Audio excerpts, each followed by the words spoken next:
untuk digital marketing itu sebenarnya cara baru untuk melakukan promosi atau penjualan. Apakah itu produk atau service, itu kita jual melalui online. Bukan hanya jual, tapi membangun engagement aja. Mungkin digital marketing ini baru mulai tren ya sejak e-commerce datang ke Indonesia sekitar tahun 2013.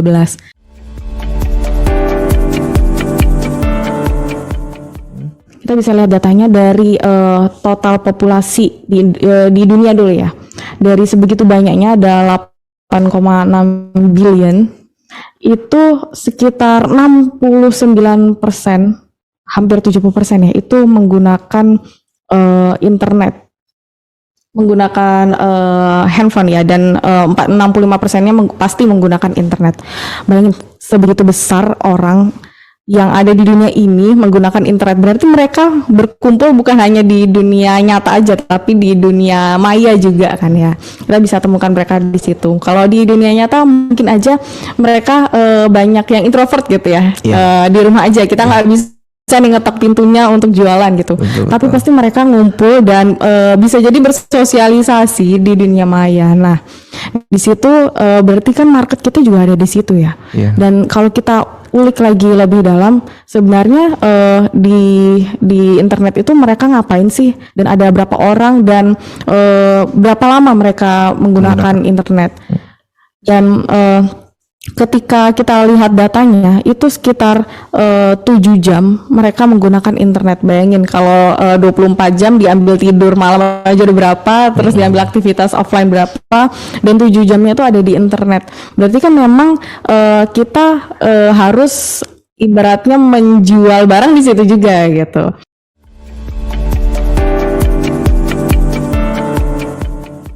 Jadi digital marketing itu kan sebenarnya terbagi jadi dua. Bisa berbayar, bisa gratis.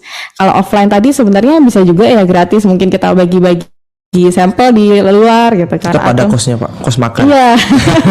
Kos salesnya. Gitu. Atau billboard otomatis mahal gitu. Sama kalau digital marketing bisa berbayar, bisa gratis. Mungkin teman-teman di sini yang UMKM itu kan biasanya udah merasakan ya digital marketing secara gratis itu, misalnya contohnya buat sosmed gitu, buat konten. Ya kontennya mungkin ada hal, tapi kan bisa gratis. Tapi ada juga yang berbayar, paid marketing itu ads, Google Ads, terus FB Ads, IG Ads gitu. Kalau ditanya channel yang mana yang tepat, itu kita harus pelajari dulu gimana target audiens yang kita tuju gitu. Nah, ini ada beberapa channel yang pilihan channel yang mungkin bisa menjadi referensi gitu. Kalau tadi kan kita lihat ya, mereka paling banyak di Indonesia menggunakan internet untuk mencari informasi. Mencari informasi di mana? Biasanya di Google. Tapi memang dari riset paling besar di Indonesia itu Google, baru Yahoo dan seterusnya. Nah, makanya penting banget untuk Google SEO dan SEM itu dipelajari, apalagi terutama untuk perusahaan. Karena semua orang nyari ke situ gitu. Jadi harapannya kita ada di situ gitu. Kemudian media sosial otomatis penting. Karena kita lihat juga memang banyak banget orang Indonesia, netizen Indonesia hidupnya di sosial media gitu. Selanjutnya ada CRM tools. Ini mungkin lebih ke arah perusahaan ya. Perusahaan tuh penting banget menurut saya untuk gunain CRM tools gitu. YKB UT kan juga punya website ya. Nah, itu untuk ngelola digital marketingnya perlu pakai CRM tools gitu.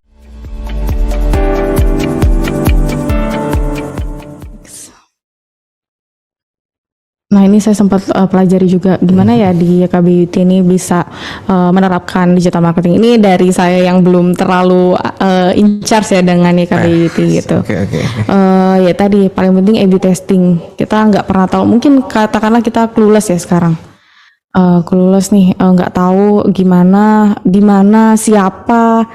Pokoknya mencari sales aja lah gitu. Ya udah, kita A/B testing dari segini. Tapi kan kita udah punya data ya sebelumnya. Kita coba cari misalnya, paling banyak tuh memang manpower kita entah mengapa di daerah timur gitu misalnya. Oke, berarti coba kita cari yang di daerah timur sana. Apalagi internet tuh sekarang bisa ya, bisa nge-track gitu ya. Kan kita juga udah punya website, itu kita testing gitu.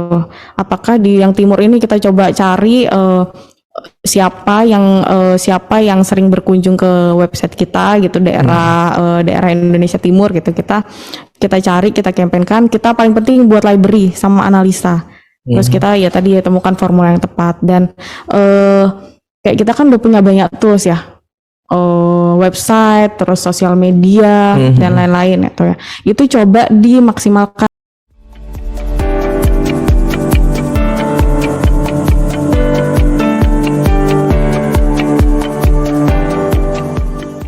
Efektif. Nah ini saya nggak bisa jawab untuk siapa dulu gitu, untuk GSI kah atau untuk Kamaju beda loh gitu, apalagi dibanding untuk QT gitu, apalagi dibanding untuk misalnya UMKM gitu, itu beda gitu. Jadi kalau versi UT-nya gimana tuh Mbak? Kalau versi UT-nya sampai sekarang masih website platformnya, sosial media penting juga.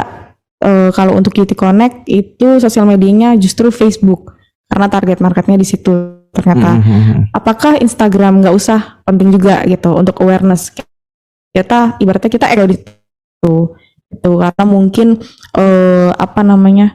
yang megang tambang sekarang bukan Pak Haji tapi mulai regenerasi ke anaknya yang menggunakan Instagram gitu.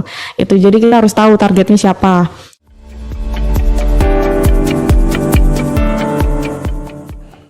Content is a king, data is a queen. Gitu. Jadi memang di digital marketing content is a king, data is a queen. Oke. Mungkin kalau ada putra mahkotanya itu adalah automation. Gitu. Kadang sekarang kita kan saya sebagai digital marketing ya untuk ngelakuin CRM tools itu nggak mungkin kita ya tadi kan ada beberapa segmen kecil gitu, nggak mungkin kita urusin satu-satu kontennya, untuk ini kontennya ini, terus untuk ini konten ini, sehari kita ngurusin itu nggak mungkin. Kita harus buat otomasinya gitu, tapi itu mungkin step yang lebih lanjut ya, karena itu memang butuh beberapa tools gitu. Tapi kalau untuk sosial media mungkin udah mulai beberapa tools udah mulai di embed ke sosial media untuk otomasinya gitu. Tapi paling penting yaitu konten sama data gitu. Jadi ya tadi kontennya oke, kita memang mau nyasar perusahaan yang mana dulu nih gitu. Perusahaan yang ada di Instagram kita beda gitu. Atau enggak misalnya kalau kita kan B2B ya, mungkin lebih ke arah LinkedIn kita bangun di situ. Tapi kalau kita mau ngasih tahu kalau kita ini jasa manpower loh gitu, kita kontennya udah bagus tapi nggak sesuai nih link, misalnya kita ngepostnya di jam yang kurang oke gitu, ya jam malam gitu, yang mana orang-orang perusahaan nggak akan buka jam segitu karena bukan working hour gitu. Nah itu pentingnya di situ. Jadi pesan yang tepat di waktu yang tepat.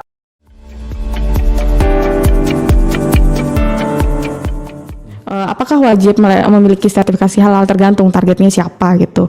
Kalau kita coba lihat, targetnya memang anak muda gitu yang di daerah kantor gitu kan, makanannya mungkin memang mereka kurang aware gitu sama sertifikasi halal gitu. Ya udah mungkin belum perlu gitu. Tapi kalau misalnya memang biasanya nih kalau udah ibu-ibu gitu kan udah mulai notice gitu, itu bisa wajib dimasukin sertifikasi halal. Atau kalau saya nih udah mulai nih ternyata tuh nggak tahu ya, ini saya juga belum pelajari ya, tapi saya udah mulai notice kalau banyak orang yang mempertanyakan kehalalan itu. Tapi kalau bakery yang saya buat itu kayaknya kalau untuk ngurus sertifikasi halal belum bisa deh gitu. Jadi saya nyantumin gitu kalau ini premium dan barangnya halal semua. Dilihat dari apa, bukan cuma nulis itu di bio ya, tapi saya buat konten juga, ini loh bahan-bahan yang saya buat gitu. Saya ngasih di situ, saya implicit gitu ya dalam produknya itu, misalnya tepungnya pakai tepung A gitu, itu kan ada sertifikasi halal, jadi saya bisa liatin gitu kan di situ gitu. Jadi itu juga cara langsung untuk ngasih tahu bahwa kita tuh halal gitu. Gitu sih, targetnya seperti apa gitu kan. Mungkin kalau misalnya kita coba pelajari, target kita nih mungkin anak kecil yang mungkin sekarang ya itu kadang udah bisa belanja gitu kan, itu belum notice sama hal itu, mungkin bisa dikesampingkan gitu kan. Kalau misalnya yaitu umur segini misalnya ke saya itu udah mulai ternyata sertifikasi halal tuh. Jadi saya mulai memasukkan yang tadi saya sebut konten-konten itu. Tadi saya sampaikan ini ilmunya dinamis, jadi kita bisa trial bareng-bareng gitu kan. Kadang memang ya kalau bisnis gitu kan kita harus pelajari juga ya bisnis setiap perusahaan kita masuk, kita harus pelajarin itu, kita pelajarin. Terus dari ilmu saya nih sebenarnya saya mikir ya komunikasi kan mirip ya sama marketing, tapi ternyata digital marketing tuh isinya data yang harusnya itu mungkin kalau saya lihat di rekrutmen itu apa ya namanya matematika, terus ilmu-ilmu yang berbau angka lah, sedangkan komunikasi itu nggak ada angka sama sekali. Nah itu yang harus dimiliki sebenarnya sih yang nggak ada patennya ya. Cuman kalau memang harus disuggest ya udah karena itu banyak data, mungkin memang harus bagian statistika atau matematika gitu. Tapi karena digital marketing itu luas banget ya, memang mungkin karena tadi ada step-stepnya, mungkin untuk bagian analitik kalau misalnya manpowernya bisa boleh banyak nih, bagian analitik, bagian ya udah yang bagian matematika gitu. Tapi kalau orang matematika kan kadang untuk kreativitas lebih jago sosial ya, sosial gitu. Nah itu mungkin bagian konten itu harus cari orang yang kreatif gitu, yang mana itu ada di biasa ilmu sosial, di komunikasi atau di mana-mana gitu.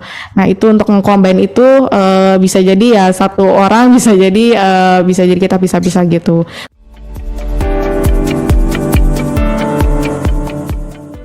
Untuk industri IT, nah ini IT memang lagi tinggi banget ya. PSI banyak banget nih di divisi saya juga banyak. Nah ini perlu, apalagi IT itu turnovernya cukup tinggi. Itu kan karena memang sekarang perusahaan lagi banyak yang meningkatkan digitalisasi sehingga banyak butuh, sehingga biasa lompat dari satu ke satu yang lain gitu kan.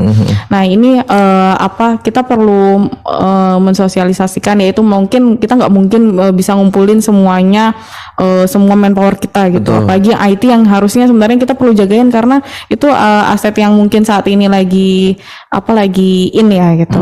Padahal ini GSI ini tempat yang tepat banget loh gitu. Soalnya di tempat saya itu juga teman-teman banyak yang bertahan di situ karena memang value-nya selaras dengan apa yang mereka punya. Mereka memiliki kenyamanan dalam bekerja. Tapi apakah semua orang tahu kalau kerja di GSI ini nyaman gitu kan?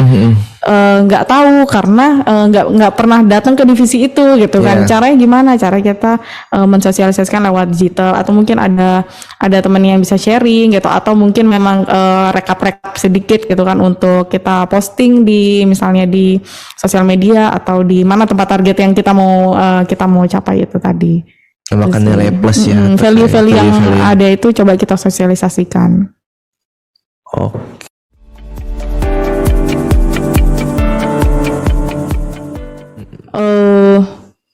Beda-beda sih. Saya soalnya nyoba juga gitu. Saya nyoba yang benar-benar 0% karena kita memang lagi efisiensi misalnya gitu. Atau kita pernah nyoba besar juga ya, mungkin misalnya sekitar 10 atau 20% kita pernah coba gitu. Atau mungkin waktu itu kalau kita lihat di e-commerce yang lain gitu, mereka sampai bakar uang. Itu berarti sampai berapa? 50% gitu kan. Wow. Dari produk yang dijual. Gitu. Nah itu apa? Tapi targetnya apa dulu nih? Targetnya apa dulu? Memang kalau dulu misalnya si aplikasi hijau gitu kan, karena memang dia ningkatin awareness gitu kan. Makanya dia budgetnya tuh sampai gilaan gitu kan. Nah tapi memang targetnya awareness gitu, jadinya memang ya tercapai gitu kan. Tapi habis itu kita coba lihat sekarang aplikasi hijau, jarang ya ada promonya. Ya itu karena mereka udah ngeluarin budget besar di sana. Jadi mungkin sekarang ads-nya juga berkurang, kemudian promonya berkurang, terus budget marketing yang lain lah itu dikurangin juga. Jadi kalau misalnya alokasi budget tergantung ini mau di tahap apa. Kalau misalnya teman-teman awareness-nya udah cukup gitu, ya udah mungkin nggak perlu banyak-banyak gitu. Tapi kalau misalnya awareness-nya belum cukup tapi juga memang budget marketingnya ada banyak, silahkan. Tapi kalau misalnya budget marketingnya belum ada tapi awareness juga masih rendah, berarti kita mungkin butuh waktu yang lebih lama gitu. Ya udah kita spare waktu untuk naikin website kita ke yang paling atas tadi gitu. Produknya baik banget, tergantung kebutuhannya di siapa gitu. Produk di cewek sama di cowok aja beda gitu kan. Itu juga kalau misalnya data scrolling ya nama kalau nggak salah, yang paling banyak di scroll itu juga beda-beda gitu. Tergantung kalau kita lihat riset tuh bahkan kita lihat dulu ini untuk umur berapa sampai umur berapa gitu kan. Biasanya beda-beda.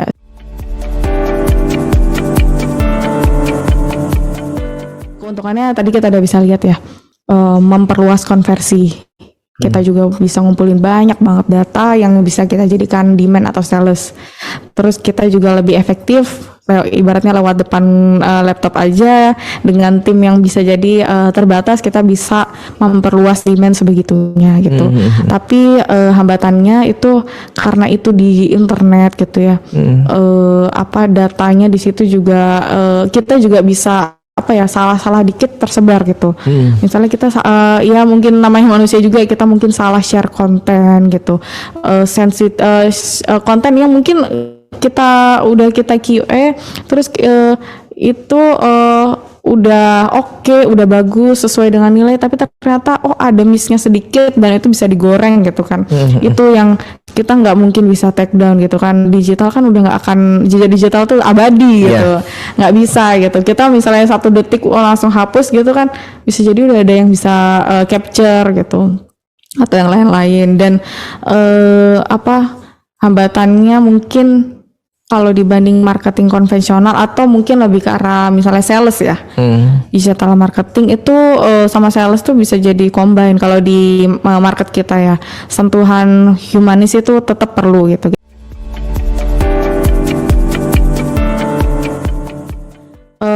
Besar banget.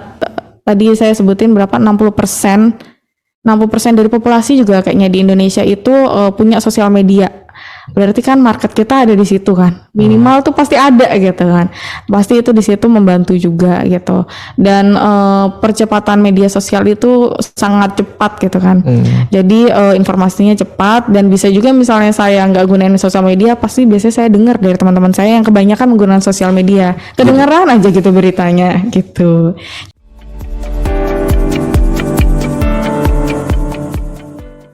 Digital marketing itu sangat bisa untuk mendukung transaksi di bidang jasa. Gitu, branding pasti penting. Kita mau jualan jasa ke siapa? B2B kan ya.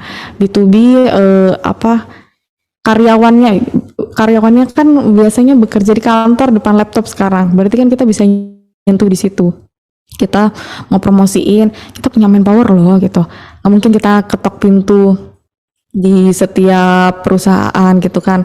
Itu costnya tinggi juga untuk biaya transportasi dan lain-lain. Iya kalau shift gitu kan, kalau enggak gimana gitu kan. Kita bisa mulai dari situ. Pun mereka misalnya nih contohnya, saya yang bekerja di satu perusahaan, saya butuh manpower gitu. Apa yang saya lakukan? Pasti saya searching dulu. Di situ digital marketing masuk.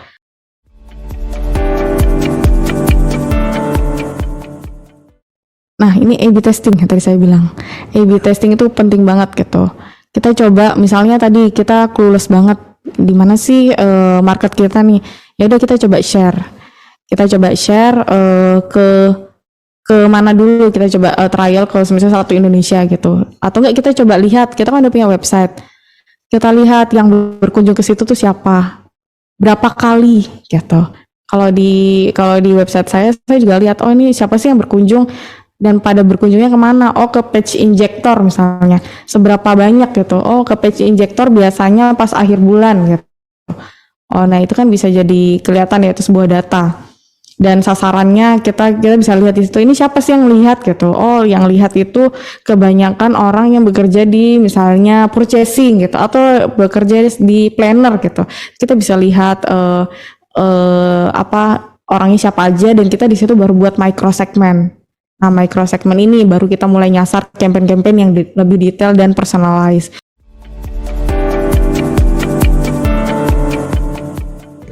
Oke, ini cara menuliskan ya, ke arah copyright mungkin ya. Beda-beda, dan beratnya di kita itu adalah kita kan perusahaan yang mana harus menjaga citra ya. Nggak bisa, sebenarnya kan paling enak tuh ngomong dengan bahasa informal, misalnya di sosial media gitu kan.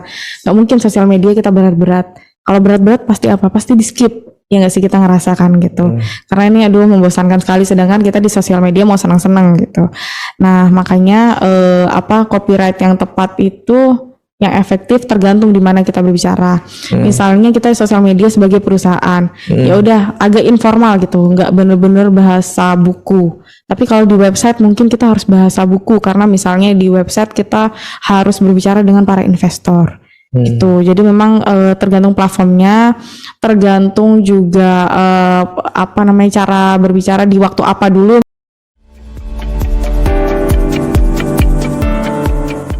Aplikasi toolsnya mungkin ya. Ya tools, lebih ke tools.